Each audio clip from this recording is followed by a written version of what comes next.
One of the tough things is that a lot of it's being dominated by Apple Podcasts. But the problem with that is that you have to ask people to constantly come back and make comments and rate my podcast. And so the problem is that we're totally surveyed to death. Like I can't order Taco Bell without being surveyed about my experience at Taco Bell, which is just crazy to me. I just bought a taco, guys. It wasn't rocket science. Maybe you think it is. And so to be able to like have a podcast and then people that are already engaging with you, to ask them to take the time to come back and, hey, can you rate my podcast? That way I can get seen and have we get it. We get that you need to be seen. But just asking constantly for surveys is a little bit, it's an old game. Do we need to switch? We've gone too long? I just want to be prepared. Okay. I saw a little flash up. Okay. All right. Thank you. Camera's up. All right. So, no problem. You just get out. Cheryl is just not a fan. She's so podcast is nice because you can consume it. So think about YouTube. Let's say I'm watching YouTube and I turn off my phone. What happens? Stops playing. Stops playing. It's frustrating. Yeah, it's annoying because you're just used to like turning your phone off, right? I'm trying to conserve the screen. I don't know why I'm wired like that, but I am. I just want to conserve the screen. Maybe it's because Dad always like turn the lights on. Probably was the case. So the podcast is that I'm cooking dinner. I'm off for a run. I'm driving in my car. I can consume podcast at any time. And if something happens where I need to pause it, then all of a sudden I just pause it and I can go about my day and I can come back and press play and there it is again, right? So audio has a a ton of attention, right? Because you have the Echoes, you have Alexis, you have all these different devices that are focused on getting audio out there. And so you want to just have a look at, even if you don't like the sound of your voice, it might be valuable to interview people of your audience, right? So if I think, Vicky, about like people that are really big into your gym, what if you were to invite them to be on your podcast and talk about health and nutrition or fitness, what their thoughts are, right? And then what happens is on that podcast, who's going to listen to it? Well, they are, and they're going to promote all their friends to listen to it. And so you're basically leveraging that you're going to have this platform in order to promote other people, and oh, lo and behold, they learn more about you. So it's really that selfless grab of, hey, how can I promote other people? And they start seeing that I exist. Okay. The other thing that I would Anchor is a specific app when it comes to audio for podcasting, and I'm a big fan of this. I think this thing is totally going to disrupt how things are being done when it comes to podcasting. Just because you can promote from the app, you can communicate with people throughout the world, right? So. We did a podcast together, right? Even though we live in the same town, Carrie and we did a podcast, even though we're in the same town, Yangi, we did one, right? And so we're able to tell your stories in a way that it was totally convenient for you, right? You could have been at home in your jammies, you could have been at the office, right? You could have done it at any place that you felt comfortable. And then the nice about Anchor is that I have literally people in Australia or England or Canada that I can engage with them through this podcast, and it costs me nothing, right? Like there's no long distance. It's just through this app. I did read somewhere that with the push towards 5G, which means that we're getting like super fast connections worldwide. Oh, that'll be nice. That video and audio are like the next hot thing. Like that's where people are going to start consuming more and more. So no longer get the buffer and wait for this thing to kind of happen. No, the video's just going to automatically play. It's going to be awesome. So it's in your best interest to be able to make sure that you have some kind of audio and some kind of video format. So if you want to create a YouTube channel, I think it's a great place to be able to show people, right? With social media, it's a show me world, right? You can show me exactly what you do. You don't need to tell me that you're an expert in litigation. I can literally see you in a courtroom arguing your case. Literally, that's how my brother-in-law got an interview and eventually a job when he was in San Antonio, that he had put on the very bottom of his resume this hyperlink to a YouTube video that the court, that they had taken a video of him, opening remarks, arguments, and closing. So you didn't see anybody else, you didn't hear any like the confidential information, and this law firm wanted a litigator. So they're able to see exactly his skill set in the courtroom. It helps that he's like super buff as well, so then it's like really intimidating. Like he's buffer than I am, which is always impressive to me. Not that, because I just have a certain stage of fitness. Anyway, any questions about Anchor Podcast? Yes. I don't. This might be transitioning to a different topic. That's fine. Let's do it. Okay. So, you know your why. Yep. Okay. And so I know my why, and so I'm creating things but my why is not generating income at the moment. Okay. Or I'm thinking like maybe in 5 years I might not want to coach anymore, and I might want to take my services on the road and like go to different high schools and just do like a hour session with them to help them do certain things. So that's kind of my why. Yep. But it's not generating income right now. But how much do we do? Like if it was starting to generate income, or if there's something else that where you want to make sure that people are coming into your doors to buy your product, Yep. how much do you do that's just going to be a waste of time that people are watching and looking at but not actually coming to your doors? Like, do you still need to spend 10,000 hours doing that just to make sure they come in your door? Okay. That's a really, really good question, right? So the show, the world wants to see you, but I don't want to like break my neck and everything about me, and then they still don't come through my door. Yeah. So this is this falls a little bit to the sales realm. So I apologize if you in your mind, if you don't think you're a salesperson, you kind of are. You're either selling yourself or you're selling specific products or services. It's really how it is, right? And so from this context it's the idea that the more that you give out to individuals, whether it's just the secret sauce, exactly how it's made, or exactly what what you would be teaching in a class, people then actually will start following more, and they actually will consume more. And then what you do is then you have an ask. Like, so I would post out like a week's worth of stuff.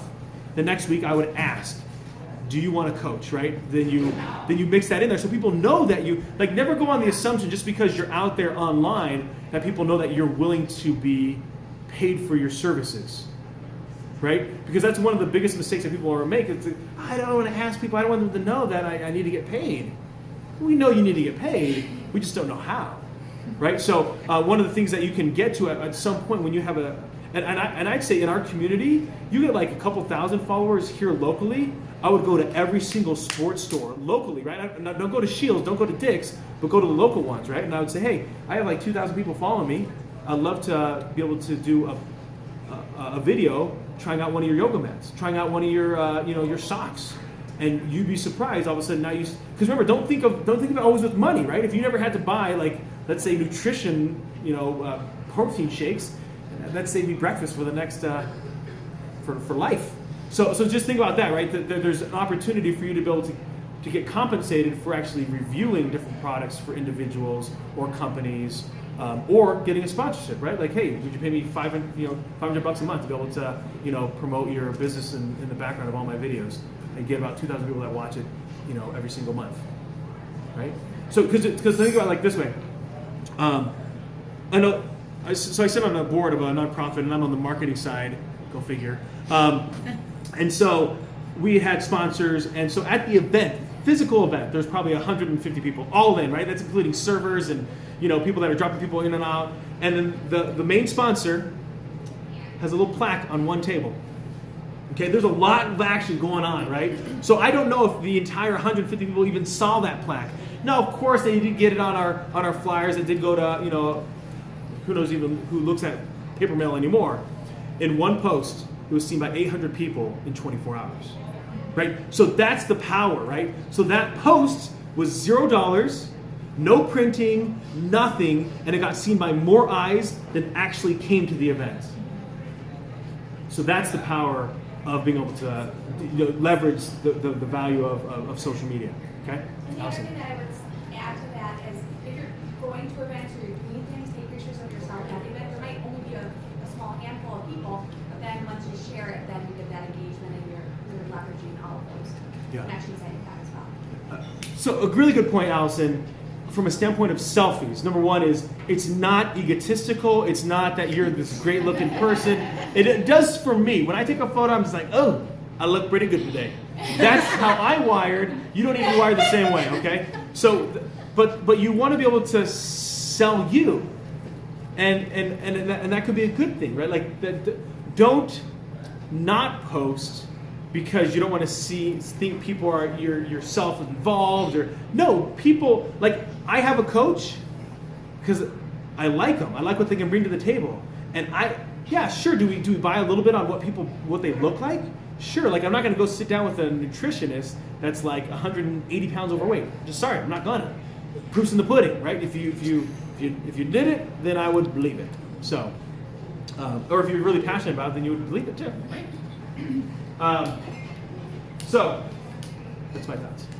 Go. So is that why? So I used to be an English teacher, and all of my former students, millennials, Yep. are now having their first and second babies, and they're now entrepreneurs and doing different things. So I see them on Facebook all the time doing their hair and selling and talking to me, and I watch them. Yep. Why? Why am I watching them? Or like, what is that? Like, is that like, do I need to be doing that? Like, do I need to talk to my people on like the screen? Like, it seems like I'm like, this is so weird that they're doing this. / I keep watching it. Yes. Yes. And I don't stop, and I want to kind of fast forward, and then I don't, and then I'm like, what was the point? And then I'm kind of mad. I'm like, she should have had a better point, But there's something weird about that, but I like it. Yeah. So one of the things you bring up is really interesting here. Right? Like, I don't So know. so this is fascinating to me, right? Uber came out, and everybody's a taxi driver, right? Like if you want to make extra dollars, you got a car, you can taxi people around. Like the idea is crazy. You're out of town, your house, you can rent it to strangers. Let them stay at your house, right? Like it's insane how much we trust strangers to come into our place, not trash it, pick up our daughters, pick up our sons. Like it's crazy what we do with we allow strangers because it's through an app, right? It's totally fine. It's Airbnb. It's everywhere. It's lit. It's crazy. But what we're living in right now is a totally shift from you have everybody that realizes that I have a job 8 to 5 or 9 to 6, whatever hours that you work, and they have this. I have a makeup business. I have, I'm selling, Beanie Babies on the side. I know a guy that is paid by, doesn't pay his entire income that he needs to survive, but he's really into Hot Wheels. And he'd make all these videos reviewing different Hot Wheels cars. If you didn't know this, logistically, Hot Wheels are just randomly sent to various places throughout the United States, right? So if you want a specific car, you got to go and search. So I remember when I worked at Shopco decades ago, like this 15, 16 years ago, people would literally come in. We got a new shipment of Hot Wheels. They knew when we got the new shipment in, and they would scour through looking for specific cars. It was insane. Anyway, so this guy, they actually made a specific car for this guy. His last name's Lambert. They called it the Lambert car. And so how tickle pink is this dude? His hobby, all of a sudden, they're watching him. And so that's really where a lot of this side hustle, hey, I'm doing makeup, I'm doing fitness, like everybody's a nutritional coach, it seems like these days, right? Because they joined beachbody.com. And so, and nothing wrong with that, I totally respect it. But they want to change this side hustle because they love going to the gym, they love working out, they love fitness, they love talking about it, they just consume their life. But they work at a bank, and they're like, this bank kind of blows. No offense to any bankers here. Ever, no offense. But it's like, I just can't see myself doing this long term. I want to be able to do something else. I want this to go full time, right? So they're trying to figure out how they can monetize and go here. And so one of the interesting things that you bring up about YouTube is my sons, their ages 7 to 12, they watch more on YouTube than anything else, right? Because unfortunately, I showed them how to do voice. And I said, search this. And they will literally search. They'll say, I want to watch a specific YouTuber playing Roblox in space. And literally what comes up is this specific video. It's crazy to me.